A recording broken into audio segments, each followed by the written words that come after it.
There's nothing about that right there that says he's open, except that he's got body position on the defensive player. And so I picked this play out because it's a very simple looking play, but it shows me maturity. It shows me that he understands like what open really is and what open is really going to be at the next level.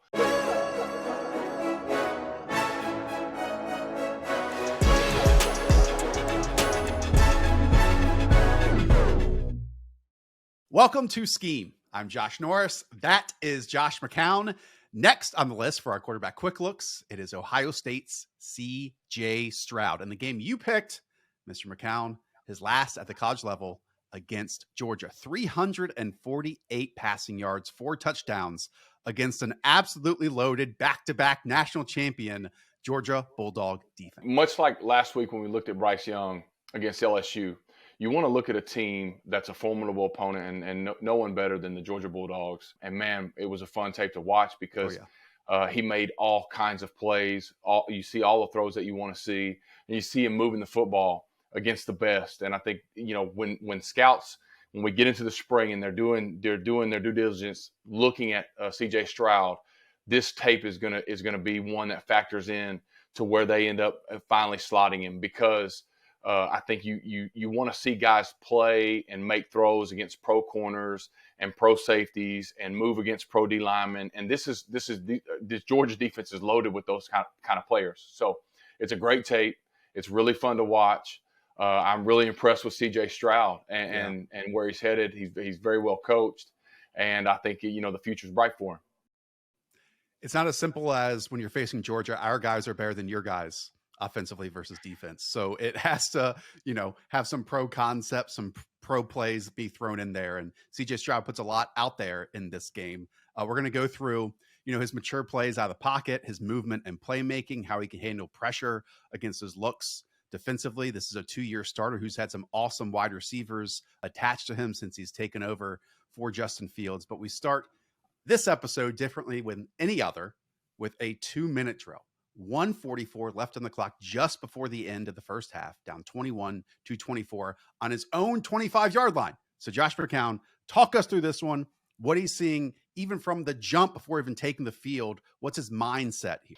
I love this. It's a critical moment, okay? It's part of playing quarterback. We talk about it all the time on Scheme. You talked about it last week. The money down is third down and 2-minute. That's where you get paid, right? That's why you draft guys, is because you want to see them perform in those moments. So here we are, 2-minute drill right before the half. And really the thought process is, let me get the ball rolling. Okay, let's put the ball in play. It's 1:44. I've got time to get down there. In the half, in the first half, I don't have to have 7. I would love to have 7, but the main thing is I want to get points. So we want to protect the football, not give it back to them and give them an opportunity to gain momentum, but also move the football forward, put the ball in play. And they do a great job, not only CJ understanding the moment, understanding the situation, but also the coaches and getting him started. So I thought this was fantastic. We'll go right to it. And so the coaches do a great job of helping him get started. You just want to get the ball in play in 2-minute drill, all right, and get that first completion. Now we're rolling. And so they start out in a 3-by-1 set, and you see them, they shift the back up top. Okay, they shift the back up top. CJ's collecting information, and then nice and easy, they just come back and run a receiver screen, what we call a receiver screen. They're running it with the running back, but now the ball is rolling, okay? Positive play to start the 2-minute drill. But the next play is what I want to focus on, okay? The next play. So here's what they're thinking. Here's what he was hoping to get, all right? They're a classic 2-minute combination up top where you have Marvin Harrison Jr. trying to run this what we call on the West Coast like a circus route or this bench route, and then you got this option route, and then you're bringing people to CJ's eyes. So it's a well-constructed play. They're bringing people to his eyes. So now you have the drag coming over to him, and what you want to see from CJ is playing fast and getting through the reads. And so immediately, Josh, you see the contact here. We probably could have got a little bit of our defensive coaches would say that's good coverage. Our offensive guys will say, hey, that's PI. so it depends on who you ask. But right there, Marvin's getting grabbed, okay? And that's obviously the first option because we're trying to get the ball to the sideline. We would love to get the ball to the sideline, catch, get out of bounds. The beautiful thing about college is that clock's going to stop on a first down as opposed to the pros where that clock's going to keep running. But what I love what CJ did here is he didn't waste time. Okay, my number one option got held up. He didn't, bad quarterbacks are going to freak out. They're going to move out of the pocket. There's just poise here. He's going, okay, my 1 and 1A are not open. So now where's number 2 in the progression? His eyes come down. You see the gentle reset of his feet. Great job by the receiver of navigating the referee there. And so now we're 2 for 2 in a 2-minute drive. I love when you can watch the hitches. So when we talk about a hitch, is when you see a quarterback go back and he bounces. You would call it bounces, or if you're a baseball, kind of like a crow hop, but not as big. But you see the hitches, and the hitches sometimes you would like to. They kind of tell you the progression. All right, so here we go, 1, 2, 3, and a hitch to the first progression, and then a gentle hitch to the second progression. All right, so that's what I love about what I see. When I'm making notes is, like, can he process? Can he get through progressions? So you see it right there, 1, 2, 3, hitch, and he's got the completion. Let's go to the next one. And this is a beautiful, we're halfway through it, 4-play sequence to give them, from their own 25. And spoiler alert, they get a touchdown at the end of it. So talk us through this one here. Georgia stays in man, all right, which is what you want to do. And listen, when I go back and I watch a few more of the games in the conference in the Big Ten, you see a little bit more zone. There's not a lot of people jumping up and down to cover Marvin Harrison Jr. in man-to-man, okay? and the entire receiving core of Ohio State. And so Georgia, though, because they have the guys that can compete with those guys and match up physically, they saw a little bit more man, which is what makes this a great tape to watch. So these first few snaps of 2 minutes, he's in man. But he goes through it. He goes through it appropriately here. He gets off the left side. I think he's got a 2-way go where he can throw this in-breaking route up top, but he feels the energy of the safety moving to the middle of the field, and so he plays it down here at the bottom. And instead of wasting time with outside leverage on this corner route, all right, so because sometimes the picture changes. Sometimes, I would tell you, I bet it without being in the meeting room, he was coming back here with the rotation of the safety going to the middle and single high man. He was coming back to get this corner route. But the outside leverage of this defender, because when you're playing like this robber type coverage, the defenders are going to be playing outside leverage, funneling everything into the inside because they have a free player in here. And so they're funneling everything inside. So he's going to throw this corner route. Well, he doesn't get it because there's outside leverage. So he's moving the safety with his eyes, going to take this corner, and then the hitch, he feels the energy of this right here and doesn't like it. So he just comes underneath very quickly, doesn't waste time. Again, decisive in 2 minutes. We cannot take sacks. Again with the feet, 3 and a hitch, and then right down. Could he take a second hitch, Josh? Could he take a second hitch and maybe wait on the corner and try to lay it out there? Yeah, but he's doing this. We talk about all this math that goes on in your brain in nanoseconds. He's doing this math and probabilities and going, no, I don't like that. That's low probability. Let me keep this thing rolling in a 2-minute drill and get the ball going down the field. So it is a great job of getting the ball in play and getting us in field goal range. This is 4 straight plays. No timeouts were called. The clock is rolling even after, first downs once the ball is set. And this, how we started off, screen to the left, outside breaking route along the sideline he was hoping to get. Then here he wanted to get one to the right sideline, but he comes over the middle of the field. These are 3 different play calls to 3 different areas of the field. And now we're about to get a 4th one, which is totally different too. Like this, I think accentuates what you want to talk about with CJ Stroud.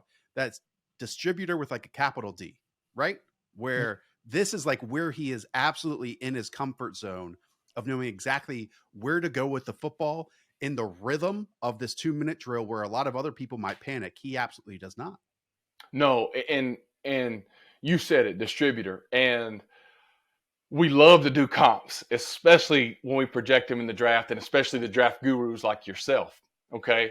And we want to go, who does he project? Who when I'm communicating with somebody, who can I tell you that he is like?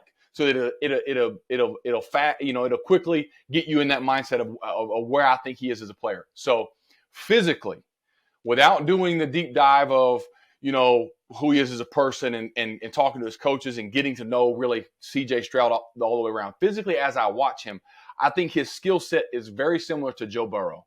Okay, I think that would be the guy in the NFL and fellow one-time Buckeye that I would look at and go, okay, he about same size, same frame, same kind of arm talent, moves the same way physically. So I like that. And then this drive, you start to see, these characteristics that Joe has where it's boom, boom, boom, surgical, and then take advantage when I can. And that leads us to this last play. So those plays, Josh, man, he's throwing the ball, finding good man answers. Well, what does a good defensive coordinator do like Georgia has? They go, hey, let's go zone. Let's flip it up. And as soon as you get into field goal range, now the mindset changes, okay? They can do one of two things. They can say, we're going to defend the goal line, and we're going to submit the 3. We're going to give you the 3, but we're not giving you 7. We're going to defend the goal line, or we're going to come after you and try to knock you out of field goal range. So usually the first one is let's defend. Then when we think we got you on your heels, let's go after you and knock you out of field goal range on 3rd down. That's usually the defensive play caller's mindset. So here you're getting zone. Tradish as it gets, kind of quarters-ish coverage, kind of 2-man quarters-ish coverage. All right, and so he's out here. These guys are flat defenders. He's going to turn and run with the slot, flat defenders, and then this is the route that they have on. And this is a great play call, man. And I've had this in every offense. We love to hear it, Rusk High School, but you're going to get out here, a corner here up top,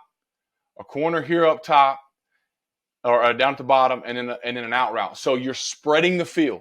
Yep. All right. These guys are going to go with all that motion and all those routes. They're going to go with all that, and we're going to isolate this linebacker on the inside. This is a fantastic play call. So they've got what they want. They got everybody spread it out, and now they're going to isolate this running back on a linebacker and just run what we call it's a gut route or a pipe route or a H seam, some people would call it.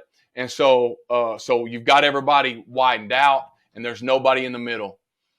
And he's open, and CJ, just the location, the maturity, the layeredness of this throw, I love every bit of it. And so it's like a departure, right? Because he was throwing a bunch of man balls and playing small ball, and then you pivot to this, okay, let's take a shot at the end zone, see if we can get 7, and CJ delivers. And we're not in the room. We're not, in the huddle. Well, no huddle here, but on the sideline knowing exactly what they're going to call. Is this all geared towards 10? Is this geared towards the running back no matter what? Yes, correct. Okay. That's a fair question. This ball was his ball the whole way. So if they came out in single high defense, all right, like a cover 3, all right, some sort of cover 3 where the safety's in the middle, like they had shown, man to man, then CJ's instructions would have been, hey, if it's single high man or cover 3, you need to take one of these outbreak. If it's cover 3 and it's off and soft, take an outbreaker. If it's cover 1, so it's single high man, so 3 would be single high zone, 1 would be single high man. If it's cover 1, take your best matchup on the corner route.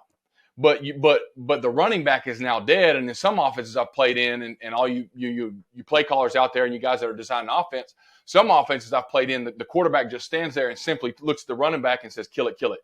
And so you don't waste the play by running down the middle against a post high safety, if that makes sense. So because hey man, kill it. He's going to stay in protection, help out, and now you're just going to throw one of these man corner routes away from the safety. So that's kind of the thought process. But good for CJ and good for the Ohio State Buckeyes. They get up there, they get exactly what they want. Hey, it's split safety defense, so we're going to be able to get the tailback up the seam, and all we got to do is just let these guys take these corner routes, widen them out, and then we'll get them up the seam. So there is some thinking involved as far as this play call goes, and it's good to see CJ execute that well because you could go through their tape all season and you probably see it called again, and maybe against a post high defense you go, man, they didn't throw that ball. Well, that's why, because that's the adjustment. Tangent. So for a lot of people to see if someone can cook, they say, hey, go and cook me an egg, go cook me an omelet, right? For quarterbacks looking at other quarterbacks, is the 2-minute drill that situation? Hey, man, let's see what you can do at a 2-minute drill, and that tells me a lot about you as a player. For sure. And I think then, to use your egg analogy, it's like, all right, well, you scrambled it. Can you fry it? Can you poach it? Can you do all these other things? That's when you add in the layers of the magnitude of the moment, right? So okay, yeah, you did a 2-minute drill in week 2 against Rutgers. That's great, but you're the superior team than them. Well, let's see you do it. And so now it's like, let me see the versions of that you can do and execute. And that's why this one's important to me, because this is the best team in the nation, and it's in a playoff game, and he moves them down the field. And then, we won't get into all of it later, but he moves them down the field and gets them in field goal range later too, So I think those things bode well for him as far as the poise and the noise, the all the things that you know when you go ahead and we need to look under the hood, kind of see what's in there. What kind of player are you? What kind of ability do you have to slow yourself down in big moments? And you're right, Josh. I mean, that's what you want to see as a quarterback. From quarterback to quarterback, you want to see that, and we get that here with CJ. Go from a condensed 2-minute drill over just to some pocket plays. What we always look at when we're looking through these quarterbacks. We did it with Bryce Young. If you go and watch that video, we love you for it. If not, what are you waiting for? Tune into every episode of Scheme. Here we go, Josh. And when you look at Ohio State throughout the year, I was even texting you before the show, feels like their bread and butter is this heavy play action, boot, throwback action, however you want to put it. You have better word use than I do. So talk me through this one, because it's a staple for them. Why is it a staple? And why does CJ Stroud's traits fit so well into it? You know, you sell yourself short on your football knowledge, bro. Like it's a heavy boot play action. They're going to pull a guard out in front of him to sell it even more. And really what they're trying to do, they're going to bring this receiver over in motion just to help kind of soften up. When you motion and stack guys, a lot of times it'll soften up the release for a guy that's getting pressed. At least you hope so. But it also forces communication. So they're going to motion him over.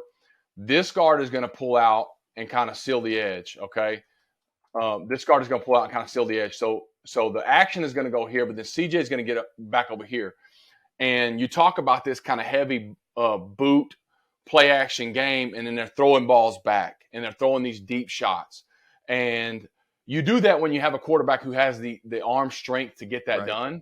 And CJ does, and this is big in the NFL, okay?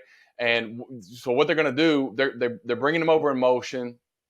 You're going to get a kind of a curl route by Marvin Harrison Jr. And you're just trying to tie down that underneath coverage.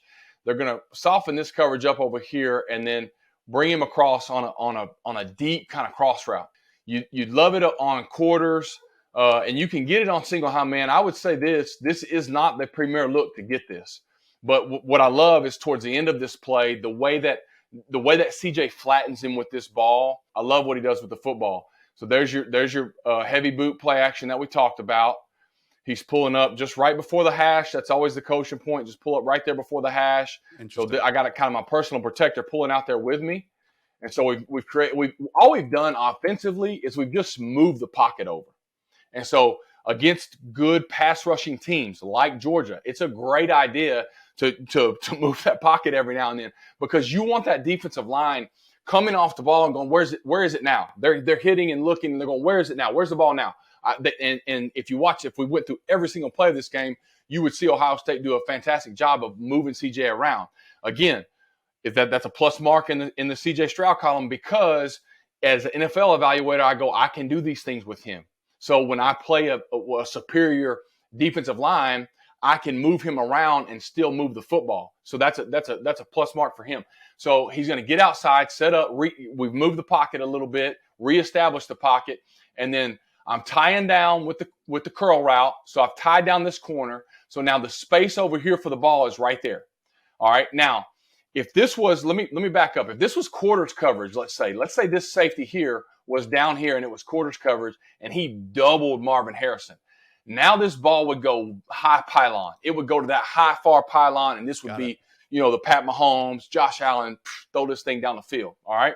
Great job coaching, Ohio State Buckeyes coaching staff, Brian Hartline coaching the receivers, Kevin Wilson coaching the quarterbacks there, and getting this ball to the sideline, because this is these guys being on the same page and going, there's a post safety here. So now the space available for the ball is more of a flattened ball. So when I say mature throw, it's because he's shaping this. He's talking to the receiver with the ball and saying, go to the sideline. I'm going to flatten you out, as opposed to keeping this thing high pylon where I'm throwing it down there to the pylon in the end zone.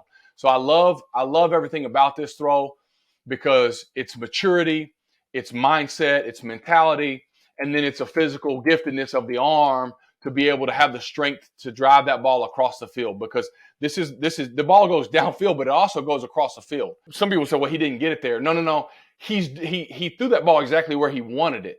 He wants the receiver to have to fight back downhill, because flatten.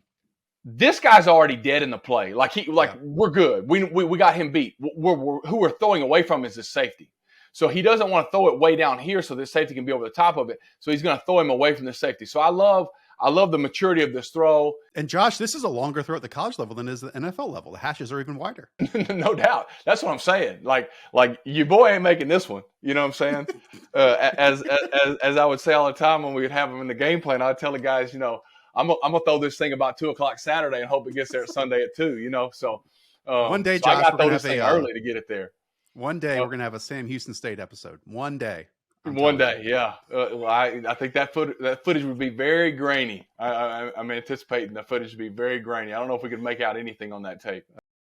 As you know, this show is presented by Underdog. Roll the clip. If you love fantasy sports, you have to check out Underdog Fantasy. Underdog users have already won over $200 million in prizes, and you could be next. Just go to UnderdogFantasy.com to get started.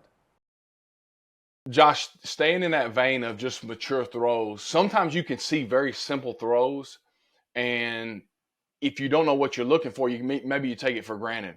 But in the NFL, one of the hardest things, and especially when you talk about guys coming from elite universities, top 5 programs where you're throwing to Marvin Harrison Jr. or Chris Olave last year and Garrett Wilson, these guys that are being, coming out of Ohio State, developed at a high level. There's guys always open. Right. And so they have to recalibrate themselves to understand what open is in the NFL. And if you've got to step on a guy and a guy's in my hip pocket, but I've got an available hand, that's open. And that's sometimes hard to teach a young quarterback. Well, what I love about this one is they're bringing the receiver in motion, doing this switch release down here at the bottom. So it's just kind of a switch vertical, nothing too earth-shattering there, just a switch vertical. They're really using this to do exactly this, to flush this underneath the fender and try to get this tight end on this crosser. See right here, when his eyes connect to the tight end, okay? There's nothing about that right there that says he's open, except that he's got body position on the defensive player. And just like an interior post pass in basketball, when the big man gives you a hand, he gives you an edge to throw the ball to. It's the same thing with accurate quarterbacks, and good quarterbacks understand that if you give me an edge, I can put the ball where I want it to be. And so I picked this play out because it's a very simple-looking play, but it shows me maturity. It shows me that he understands like what open really is and what open is really going to be at the next level. Beautiful transition, Josh. We go from structure to out of structure. One of my favorite parts of quarterback evaluations. And here, this play fascinates me, intrigues me, gets me excited because potential top 5, top 10 pick Jalen Carter is right in your lap immediately off the snap, derails the entire point of the play, yet CJ Stroud is able to use his movement as a passer and not as a runner to then create a positive out of it. So Josh, I want to first start with, what is the expectation for this play? Like, what is Ohio State drawing up? Like, what should happen here? They're trying to get the slot receiver down the seam. All right, so they're up top. They're giving vertical. They're going to try to threaten the safety and kind of 2-on-1. The slot receiver is going to kind of lean and bend down the seam, and that's where you'd like to get the football.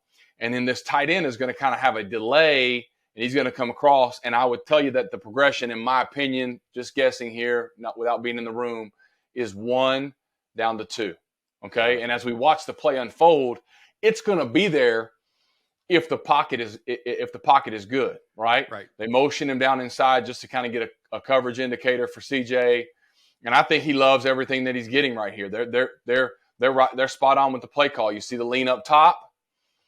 He's bending back in the middle. Maybe he rips this throw. This would have been a great one to evaluate too. Maybe he rips this throw, but if not, he's right down here to the tight end.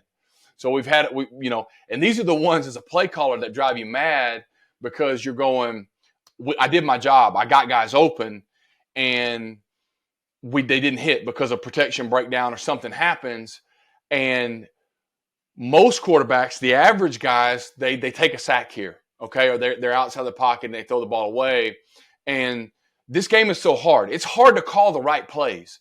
And so when you call the right play as an offense, and all of a sudden now we have some leakage up front, and the guys that get paid the big bucks and that they're starters are the guys that can say, you know what, I know how hard it is to call the right play.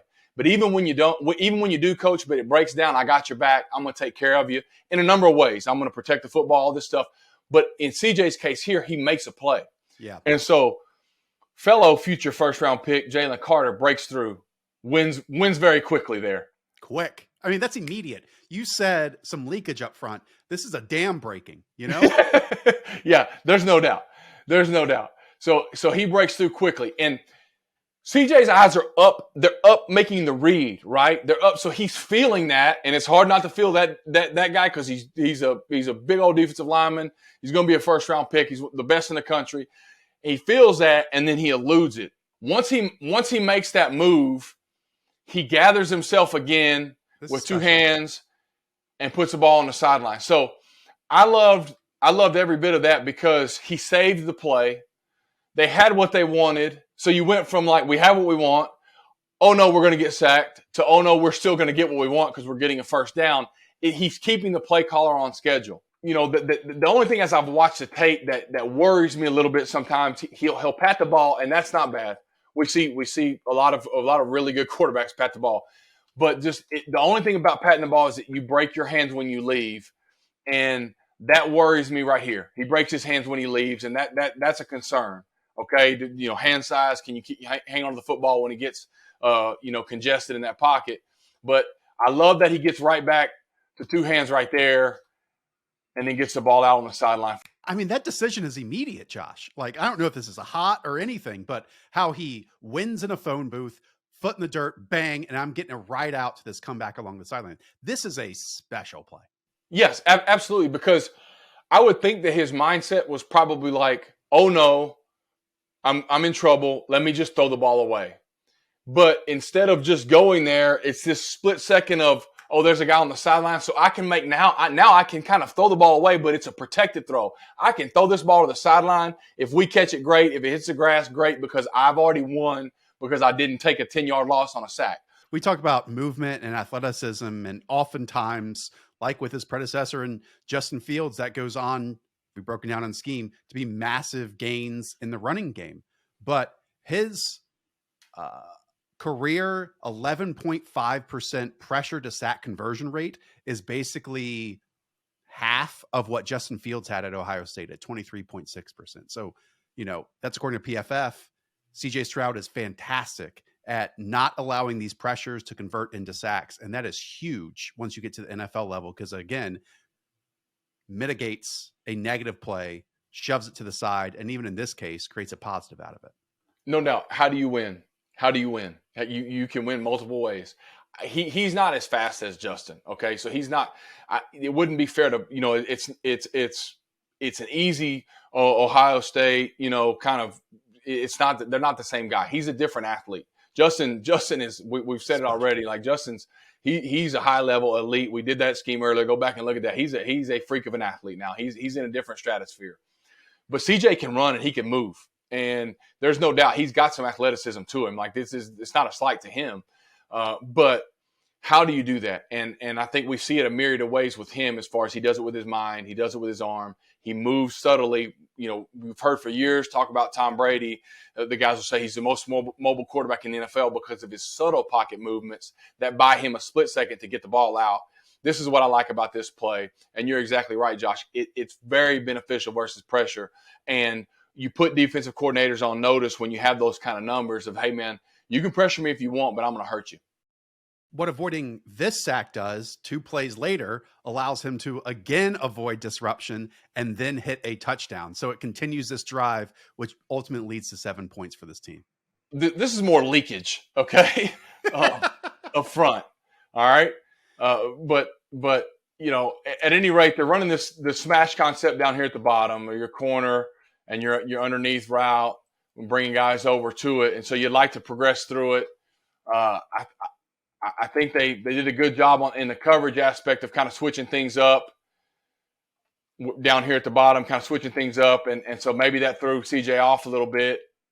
Like we said, there's some leakage.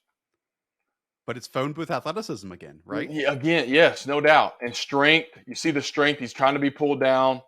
These are NFL D linemen that are doing this, okay? This is what it's at, you know, like at the next level. and then he flicks his wrist, location, puts the ball low and away. Protected, educated scramble throws, protected, right? I'm not just throwing the ball, haphazardly into coverage. He's putting the ball at a spot that protects his team. Again, CJ, this is my coaching point. We don't have to do a deep dive into what we think, what's wrong with CJ Stroud. This is my coaching point. This is my concerning thing, is he gets loose with the ball in the pocket a little bit, more so than what we watched last week. We watched Bryce. That was one of the things I loved about him is boom, two hands. That's the one thing with CJ. He breaks his hands, okay? And so we're going to have to spend a little time in the spring maybe cleaning that up, okay, and talking about, hey, let's keep two hands on the pocket. He uses it to move, but the pockets in the NFL, they condense a lot quicker. And again, depending on where he goes in the draft, if he ends in the top 5, top 8 teams, typically teams that maybe don't have it all together up front just yet, this is going to be your life for the next few years unless you land on a team with a veteran quarterback that you can sit behind if you're forced to play early. So you really want to start building these habits now. So that's my one thing. But then, and we can teach him that. We can coach him through that. We can do that. That's fine. But what we can't coach is this stuff, okay? And I love how he tucks it like a runner right here. Tucks it like a runner, then becomes a passer again. And then, again, this is the uncoachable stuff. You can't – this is just you're born with this. Either you can do this or you can't. And he flicks his wrist with a beautifully located throw, low and away for a touchdown. One more, Josh McCown. This one doesn't involve pressure, but I wanted to bring this one up because I love when the game slows down for quarterbacks, and you'll see it here, buying time without disruption, the point to Marvin Harrison Jr., turning that into a post. It's the communication that he has with his receivers without actually talking to them. So talk me through this play. What was it supposed to be, and what does it turn into? They're just running kind of this. They're running that seam bender with an underneath route at the bottom, and he's just going to high load this defender. All right, and you're kind of getting the same thing backside, like with a switch release, but you're kind of getting the same thing backside. He elects to work to the field. I would think because of the Mike Backer's location, he elects to work to the field. Now, unlike the last two clips, there's not leakage up front. Yep. So the coverage is pretty good. I think you would look at this and say, hey, man, let's try to put this ball in this window. All right? And we can coach him through that if we feel like he missed a read as we talk through what he saw. And, one thing I love, and love sharing with young quarterbacks is tell your coaches, like, what happened. Like, exactly what happened. Don't say, hey, coach, I just screwed it up. Hey, I just missed a read. Because we can coach you through that. And so maybe he misses it. But we also got to remember this, Josh. Ground level, when you're standing in the pocket, all right, you see things different than we get to see the luxury of sitting at home or, watching it on TV on the replay and everybody's going, man, that guy's wide open. Why didn't you throw that guy the ball? Well, when you're standing back there at ground level, the layers of people are different. And so right here, he has a feeling of like, well, maybe for whatever reason he didn't like that. He pops back here to the backside, feels like he's late, and I think and what I love is his eyes immediately pop back to what his kind of number 3 progression should be, which is this underneath route here, and he's getting cuffed up pretty good. So now we've cleared those hurdles. Right, wrong, or indifferent. We might have missed the first read. That's okay. I get back to my third part of my progression, and he's covered. Playmaking has to take over. So, boom, here I go. I'm outside the pocket. Again, when he leaves the pocket, the split hands, I don't love it. But he utilizes that split hand to tell his boy where he wants him to go. Hey, man, break that way. You see the stripe of his helmet. He peeks there to the middle. Doesn't like Marvin Harrison Jr. there because of the coverage. Then this third part of the progression, doesn't love that. And so now, can you save the play? You can do it two ways. Throw the ball away, get outside the pocket and run, use your legs to maybe move the football, or get outside the pocket and use your arm. You see the point there. Let's just poise, and then another well-located throw, okay? I'm going to put this ball out in front of him on the move. What we don't want to do in this environment right here on a base down when we're right at the edge of field goal range early in a football game, we don't want to turn the football over. Remember what we said last week about Bryce Young, right? On second down, trying to make a play, turns the football over. Second down here, let's don't put the ball in harm's way.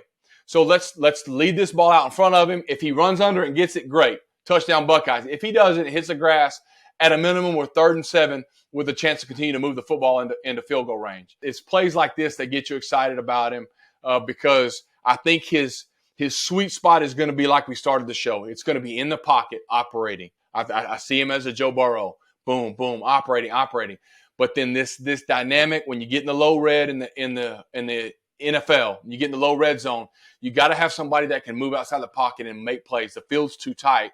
And seeing this on tape is encouraging from him because he's showing you athleticism against a very athletic defense, and he's making great plays. And so, I'm very excited as we go down the stretch and this conversation starts to unfold. I think, when people start turning this tape on, maybe Bryce Young right now is in the lead. Maybe people are saying pencil him in, but I think he may, CJ Stroud may close the gap here, Josh. I really think that.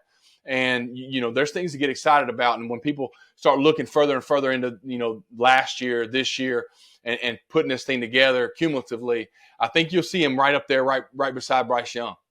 I think what we're learning this year is that maybe there are different flavors of quarterbacks, and every team might have them stacked a little bit differently. All right, 2 challenges for all of you.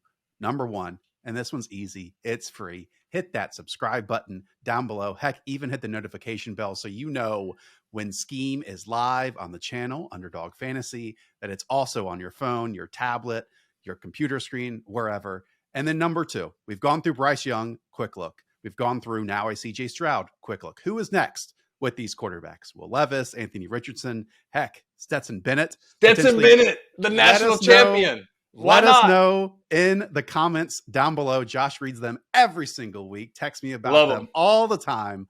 So be sure to do that. And we will see you next week here with another episode of Ski.